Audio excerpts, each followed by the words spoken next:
My child, if I could take your hand and speak directly to your heart, I would tell you this. God is saying, I am opening a new door. You may have been waiting, you may have been praying, you may have felt stuck, unseen, or overlooked, but God whispers, your season of waiting is over. I am bringing you into something new. I am opening doors that no one can close. I am positioning you for blessings beyond what you can imagine. The Bible says, behold, I have set before you an open door, which no one is able to shut. Revelation 3:8. Every delay, every no, every closed door before, it was all preparing you for this moment. A new opportunity, a fresh start, a breakthrough is coming.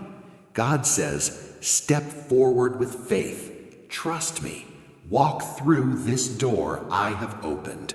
I am leading you into your promise.